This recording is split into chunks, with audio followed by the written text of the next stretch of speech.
घर के किसी भी काम में कभी कुछ नहीं करती। सरला की बड़ी बहू निशा घर का सारा काम किया करती थी, तो ऐसे में सरला को घर के किसी काम से कोई लेना देना ही नहीं था। अरे सरला, तुझे कितनी बार कहा है अपनी बालकनी को साफ क्यों नहीं करवाती? तेरी बालकनी से जितने भी चूहे हैं ना, वो मेरे घर में चले आते हैं। अरे अब बहू ने कर रखा है तो मैं बहू को क्या ही कहूँ। जब मैं घर के किसी काम में हाथ नहीं लगाती तो भला मैं बहू को कुछ और क्यों ही कहूँ।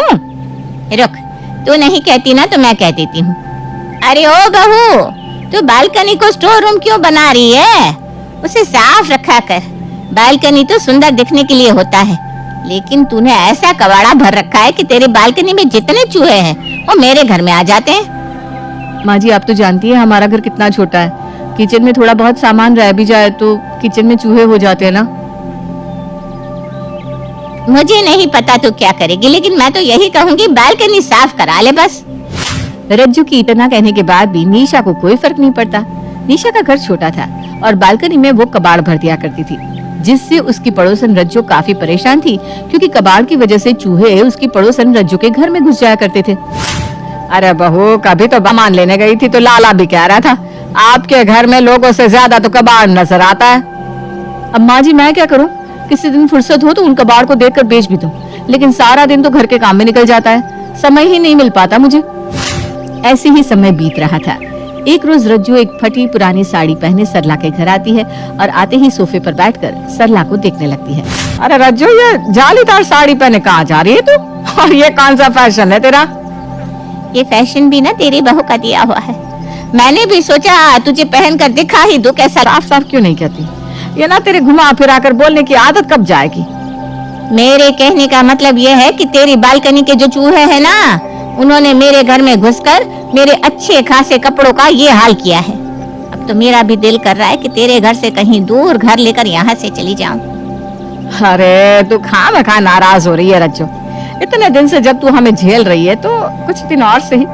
तेरे जीने के कितने ही दिन बचे हैं। तू कहना क्या चाहती है कि मैं कुछ ही सालों बाद निपट लूंगी? अरे अभी मेरी उम्र ही क्या है। हाँ हाँ, मुझे भी पता है, अभी तो तू 20 साल की है। मैं ना बहू को बोलकर बालकनी साफ करवा देती हूँ बस। समय बीतता है। राकेश की शादी कर देती है और उसके बाद सरला की छोटी बहू पूजा भी मायके से ससुराल आ चुकी थी, लेकिन अब भी सरला की बालकनी जैसे कि तैसे ही थी। अब उसकी पड़ोसन एक रोज सरला की छोटी बहू की मुंह दिखाई करने आती है। क्या बात है सरला, बहू तो बड़ी सुथरी लाई है तू। अब बस उम्मीद करती हूँ जैसी बहू लाई है वैसा तेरा घर भी चमकना चाहिए। तेरे कहने का क्या मतलब है? अब मेरी नई नवेली बहू बालकनी साफ करती मिलेगी? अरे कर भी लेगी तो इसमें क्या ही बुराई है। मैं तो बस अच्छे के लिए कह रही थी। क्या बहू, घर साफ सफाई करना तो जानती है ना? जी काकी, खाना बनाने से लेकर घर की साफ सफाई और घर संभालना सब अच्छे से जानती हूँ। आप इस बात की चिंता मत कीजिए। सरला की छोटी बहू पूजा को ससुराल में आए 2 ही दिन हुए थे और पूजा सचमुच घर को साफ सुथरा रखना चाहती थी।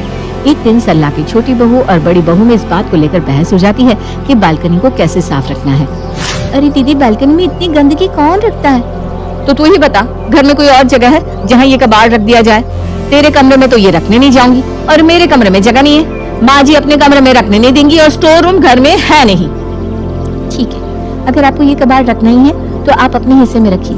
मेरे कमरे के हिस्से में अगर आप इसे रखती है तो चूहे मेरे कमरे में भी तो आएंगे ना। देख, जब तक नया घर नहीं बन जाता तब तक हमें ऐसे ही मैनेज करना होगा। अगर तुझे किसी बात को लेकर बहस करनी है तो जा माँ जी से जाकर कर। पूजा को घर में आए कुछ ही दिन हुए थे और दोनों ही देवरानी जेठानी में झगड़ा शुरू हो चुका था। ये देखकर रज्जू को बड़ा मजा आता है। रज्जू एक रोज जब निशा घर नहीं होती तो पूजा को भड़काने चली आती है। अरे बहू, आज घर में कोई दिख नहीं रहा, कहीं गए क्या सब? और सरला भी नजर नहीं आ रही। नहीं नहीं, कोई नहीं है काकी। कोई काम हो तो मुझे बता दीजिए, जब वो आएंगे तो मैं उन्हें बता दूंगी। सब बाजार गए हैं। अरे नहीं नहीं छोटी बहू, कोई काम नहीं। मैं तो बस घूमते हुए चली आई। सोचा थोड़ा बहू से हाल चाल ले लूंगी और सरला से मिल लूंगी। माँ जी तो है नहीं, आप बैठिए, मैं आपके लिए चाय बना कर लाती हूँ। अरे नहीं बहू, उन सब चीजों की जरूरत नहीं है। मैं तो वैसे ही पहले से परेशान हूँ। तेरे बालकनी के चूहे मेरे घर में आकर ना घर में तबाही मचा देते हैं। नए नए कपड़े काट चुके हैं, कितना सामान अपनी जगह से गायब हो जाता है। इसका मतलब आप भी हमारी बालकनी से परेशान हैं? अरे रज्जू काकी, आपको पता है मैं बालकनी में फूल गमला लगाना चाहती हूँ, लेकिन दीदी है कि सुनती ही नहीं। उन्होंने तो बालकनी को स्टोर रूम बनाकर रखा है। खराब फ्रिज, एसी, कूलर, पंखा, भला कौन रखता है ये सब बालकनी में? अरे इन दोनों सास बहू को ये समझाते समझाते मेरे बाल पक गए, लेकिन इनके दिमाग में ये बात नहीं गई अब तक। अब तो कुछ दिन में मैं ही यहाँ से चली जाऊँ, वही बेहतर है। रज्जू तो पूरे प्लान के साथ आई थी कि वो सरला की छोटी बहू के कान भरेगी, और वो सरला की छोटी बहू के कान भर भी देती है। ऐसे में अब देर शाम जब निशा और सरला बाजार से आते हैं तो निशा देखती है कि उसकी देवरानी के साइड जो भी सामान रखा हुआ था वो सब अब उसकी साइड की बालकनी में रखा हुआ है। ये क्या किया तूने? मैंने तुझे पहले ही मना किया था ना कि जो सामान जहाँ है वही रहेगा, तो तूने इन सामानों को छुआ क्यों? क्योंकि मैं अपने कमरे के सामने की बालकनी को साफ रखना चाहती हूँ, वहाँ फूल पौधे उगाना चाहती हूँ, और मैं अपनी खिड़की से ताजी हवा आने देना चाहती हूँ। इसलिए अब इस सामान को चुपचाप तू वापस रख दे, वरना मैं सारे सामान को तेरे कमरे में फिकवा दूंगी। पूजा और निशानी में बालकनी के बंटवारे को लेकर खूब लड़ाइयाँ होती है। ये देखकर रज्जू को बहुत मजा आ रहा था, लेकिन सरला अपना सर पीट रही थी कि एक बालकनी के लिए उनकी दोनों बहुएं किस तरह लड़ रही हैं। दोनों के दोनों चुप हो जा, बहुत हुआ दोनों का। कितनी बार समझाऊं तुम दोनों को? माँ जी, ये दीदी सही नहीं करी है, अपनी तरफ का कबाड़ मेरे उधर क्यों फिकवा रही है? मैं तो सालों से उसे कहते कहते थक गई, बालकनी से ये कूड़ा क्यों नहीं हटा देती, लेकिन वो सुनती कहाँ है। और तुम दोनों हो कि एक बालकनी को लेकर हर दम झगड़ते रहते हो।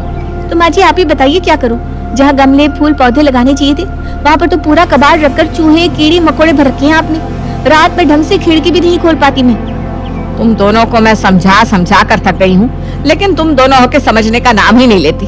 और बहू, तुझे तो आए हुए अभी 1 महीना भी नहीं हुआ और तू बिना बात के झगड़ती रहती है। इस तरह सरला अपनी दोनों बहू की लड़ाई शांत करवाती है।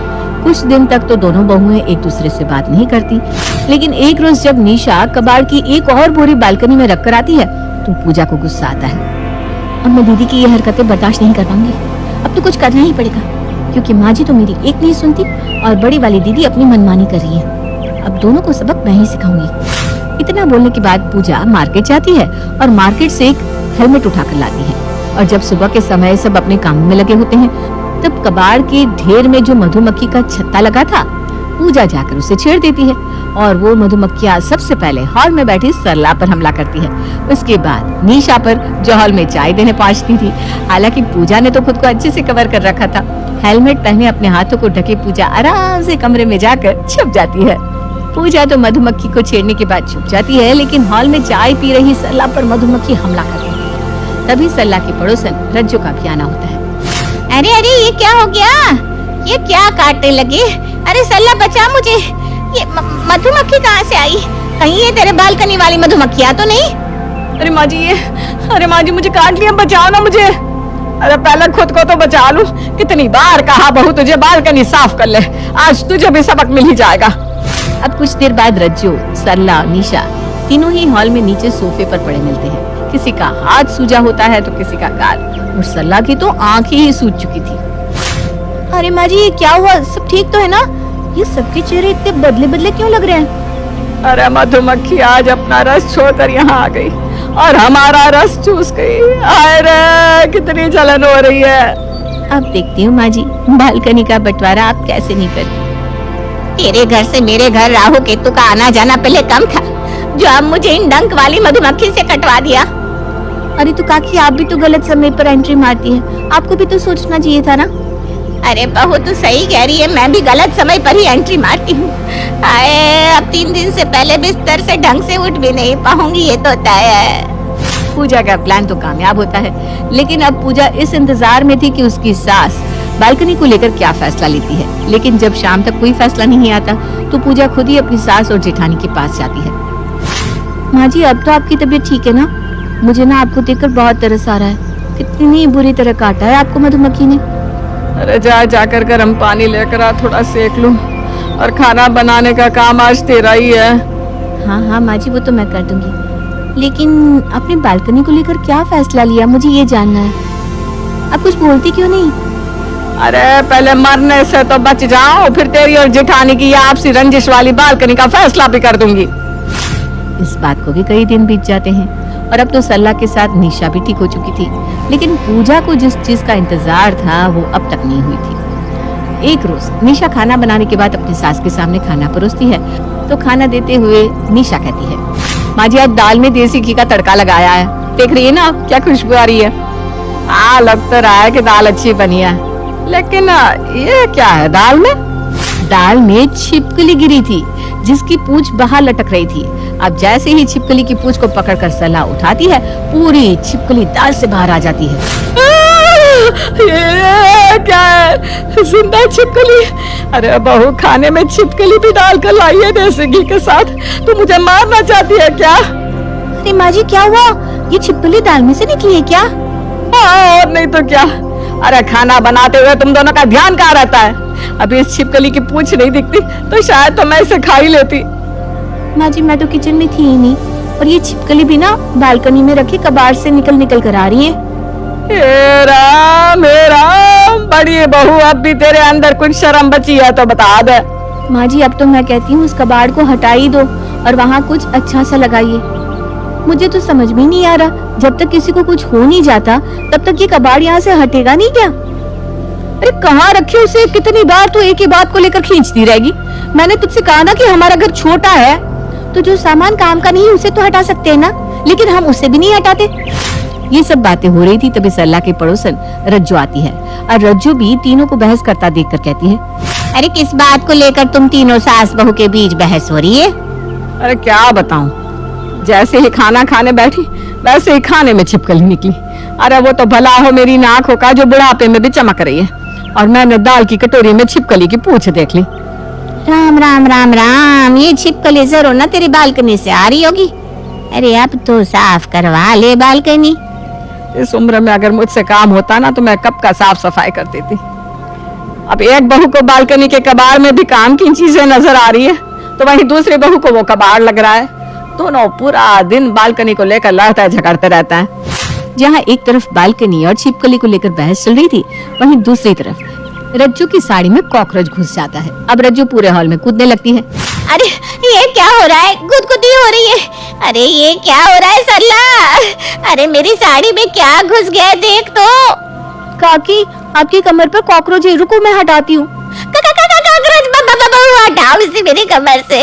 अरे बाप रे, अब तो मैं तेरे घर आऊं भी ना। तेरा घर घर नहीं चिड़िया घर है। हे प्रभु आज बचा ले, फिर मैं कभी सरला के घर की तरफ भी ना देखूं। अरे तू रुक तो जा एक जगह, सुनती क्यों नहीं रज्जू? रुक तो जा।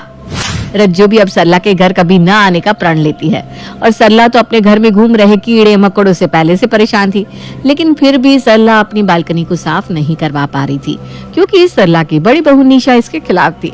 उसे घर में कहीं ना कहीं कबाड़ तो रखना ही था। समय बीत रहा था और बालकनी को लेकर मुद्दे झगड़े बढ़ते ही जा रहे थे। सुबह हो चुकी थी लेकिन पूजा अपने कमरे से बाहर ही नहीं निकली। माँ जी देख रही है ना आप, पूजा की मनमानी अब तक उठी नहीं है, और आप कहती हैं झगड़े मुझसे शुरू होते हैं। हाँ तो ये भी एक नंबर की आलसी, लेकिन बहू मैं भी ना रात भर सोई नहीं हूँ। मेरे कमरे में इतने कॉकरोच हो चुके हैं, इतनी छिपकलियां हो चुकी है, मैं परेशान हूँ। माँ जी तो अब आप चाहती क्या है मुझे बताइए। पहले तो उस महारानी को देख, जाकर कहीं एक साथ छिपकली कॉकरोच ने उस पर हमला तो नहीं कर दिया और उनके काटने से कहीं मर ना गई हो। माँ जी आप भी कैसी बात करती हैं। अब निशा जब पूजा के कमरे में जाती है तो पूजा का कमरा बंद था। निशा अपनी देवरानी को कई बार आवाज लगाती है। माँ जी वो तो कमरा ही नहीं खोल रही, कहीं वो बालकनी के बंटवारे को लेकर ज्यादा सीरियस तो नहीं हो गई। अरे माँ जी उसने आत्महत्या तो नहीं कर ली होगी ना? अरे सुबह सुबह कुछ अच्छा और शुभ बोला कर, रुक मैं देखती हूँ, कहीं वो तुझसे बात ही ना करना चाहती हो। ए बहू दरवाजा खोल, अरे बहू, ए बहू। देखा अब तो इसने आपकी भी बातों का कोई जवाब नहीं दिया। जरूर कुछ हुआ है, लेकिन क्या मुझे भी नहीं पता। निशा और सरला पूजा के कमरे के बाहर खड़े होते हैं और काफी परेशान भी थे, लेकिन कुछ देर बाद ही रज्जू का आना होता है और रज्जू सरला को गले लगाकर खुशी से कहती है, बधाई हो सरला, बधाई हो। क्या बात है, ये तूने बहुत अच्छा किया। किस बात की मुबारकबाद दे रही है तू मुझे? कहीं तू दादी या नानी तो नहीं बनाने वाली? नहीं नहीं, मैं अभी ही पिछले महीने दादी बनी हूँ, हर महीने थोड़ी ना होता है ये सब। अरे तो फिर इतनी खुश क्यों है? हैं? कहीं मेरी बहू तो माँ नहीं बनने वाली और मुझे ही उसने नहीं बताया? अरे मैं तो इसलिए तुझे बधाई दे रही हूँ क्योंकि तेरी बालकनी साफ हो गई और उसमें झूले भी लग गए। क्या? लेकिन किसने किया ये सब? अरे तेरी बालकनी को ही तो देखने आई हूँ। फूल से भरे गमले, झूले, टेबल सब लगा हुआ है। एकदम अमीरों वाली फीलिंग दे रहा है। बहू, ये तूने बालकनी को क्या बना दिया? ये तो जन्नत लग रही है। सच में माँ जी, मैंने तो कभी सोचा ही नहीं था एक साधारण सी बालकनी इतनी सुंदर लग सकती है। सच में पूजा, तूने तो कमाल ही कर दिया। रज्जू की बात सुनकर निशा भी हैरान रह जाती है। तभी पूजा अपने कमरे का दरवाजा खोलती है और सरला और निशा और रज्जू जब बालकनी में पहुंचती तो उन्हें ऐसा लगता है कि सच में इससे सुंदर बालकनी उन्होंने आज से पहले देखी ही नहीं थी। हालांकि पूजा ने जितना भी कबाड़ था रातों रात बेच दिया था और बालकनी को इतना सुंदर बना दिया था कि देखने वाला बस यही कहे, हाय बालकनी हो।